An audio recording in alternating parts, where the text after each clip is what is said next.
Okay, so these are my couple of tips on basically buying things on different websites. We could be talking about Facebook Marketplace, OfferUp, Let It Go, Craigslist, any of these websites where you can actually buy things from someone else on basically the street. So, a couple tips that I have for you are number one, check all of them first. Check all of them. That would be the best tip first. Don't go on one and just be like, oh, that's the best price. Look around. It doesn't hurt. You got all the time in the world. That's number one. Look around. My second tip would be read. Read the whole description. Read it. And look. Actually look at the pictures. Some people are nice enough to tell you, oh, the screen is a little scuffed up in the corner, or there's a chip on the end, or the glass has a little crack on the back. Some people are good people and will tell you, but other people will not. Really look at the photos. Look at the photos.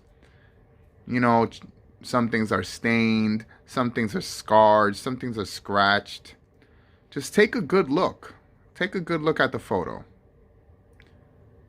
So inspect it correctly, even if it's just a photo at first. You know, tip number 3 would be check out a little bit on the seller. I'm not saying that just because they don't have a photo that they're sneaky. No. But check, honestly, check the seller. Check, have they sold other things? A lot of these websites you can rate the seller. A lot of them. And you can rate the buyer too. A lot of them. So check out, how many stars is the seller rated. Because that will tell you a lot about the seller. Because some people, don't rate things, but a lot of people do. If you buy something from somebody, rate them. Were they on time? Was the item as described? Was it at a fair price? Did the person communicate well? Those are all things that you could rate the person on, and they actually give you the option on plenty of websites to rate the seller. So that's very important. Check their ratings. If they're rated 1 star or they have complaints filed against them, do not buy anything from that person. So check the seller's ratings. Okay, another tip would be, if the price is too good, there's something up. Something. I'm not telling you that there's no such thing as a great deal, but if something usually costs, you think it would cost about a BMW M3 or M5, a BMW, and somebody's selling it like a 2018 BMW, and somebody's selling it for $500, you know that that's not possible. Like, as much as good deals are out there, you know that is not possible.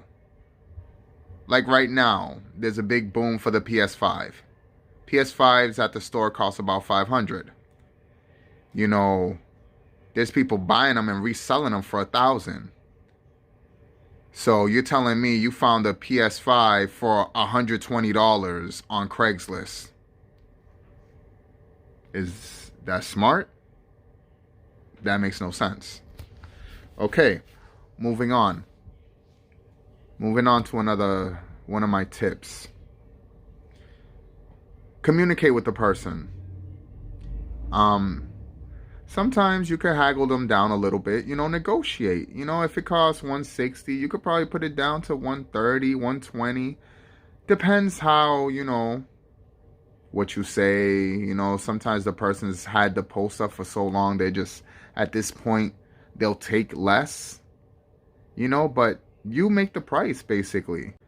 If they've had a post up selling, a camera for $200 for a year and a half and nobody has bought it, you know, they themselves will put the price down. Or, they're selling it for 200. You could tell them, I'll give you 150, 160, just don't insult them. Don't be like, oh, I'll give you $100 when they clearly have it up for 200. Like, don't be disrespectful. That's not necessary. There's a lot of people who do that, who lowball the crap out of people, but don't be one of those people. Okay. Now, another thing. This is one of my rules. I'm going to put it in this because it means something to me. One of my rules is when you go meet up with somebody, let someone know where you're going. We're grown-ups. You don't have to take someone with you all the time. But at least let someone know where you're going. I'm going to pick up this from this person at this address at this time. I usually call one of my family members, be like, yo, I'm going to this address right now at this time. If anything happens to me, if I don't text you back right afterwards, something's wrong. I always call somebody and tell them, yo, this is where I'm going to be at. I'm going right quick to get this. As soon as I'm done, I'm going to contact you. Many, many times I've gone to meet up with people and, I'll call my wife, be like, yo, babe, I'm at this address picking up this. That is very important. You don't want to go meet up with somebody at 3 a.m. to buy a TV, not tell nobody, and something bad happen. Tell someone where you're going, where you're at. Give someone the heads up to pay attention. If I don't respond, something is wrong. The last thing anybody wants to do is file a police report saying, oh, I don't know where he went. He was supposed to do this, but I don't know nothing about it. Tell somebody where you're going and call them before you get there or when you're there, and call them when you're leaving. At least let someone know. Another one of my important tips would be, once you're there, I know you're in the rush of things, you have a life and things like that, but inspect what you're buying. Inspect it right then and there. Open the box, take a look at it.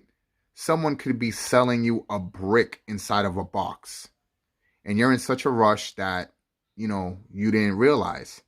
There have been people that have been scammed going to buy an iPhone, and the person, after they inspect it, pulls a switch and puts another phone in the box and puts the iPhone in their pocket. It's happened to several people. Inspect what you're buying, and don't inspect it as fast as possible. If the person really wants to sell you something, they'll understand that you want to test it and look at it. Some products, like phones and tablets, they will turn on, but 5 minutes later they'll shut off. That's my wife in the background. Hi, baby. Okay, some products will shut off. It will glitch. Something will go wrong. Some things need to be properly tested. When you go to a pawn shop or GameStop or any store to try to sell them something, they want to test it. You have to stand there and watch them test it. So if this person really wants to sell it to you, they will let you test it. They will let you open the box, turn the product on, and let you test it. A lot of phones, iPhones, and things like that have, passwords. If you don't have the password, you're not getting into it ever. So imagine somebody sells you an iPhone and the iCloud is locked and you didn't notice until you got home. See, things like that matter. Things like that matter. So just be careful. You know, I hope that you take the tips that I'm giving you into consideration when you want to buy something off of one of these websites. You know, I'm not saying that that everybody's out there trying to scam you, but there are many people out there trying to scam you. Many things could be counterfeited. Many things could be fake. You know, not all Jordans are real. You could be going to buy a $500 pair of Jordans off of somebody and you don't know they're fake, but you're paying $500 for something that they got off of online, off of any of these websites for $40. And you just paid $500 per pair of $40 sneakers. You got played.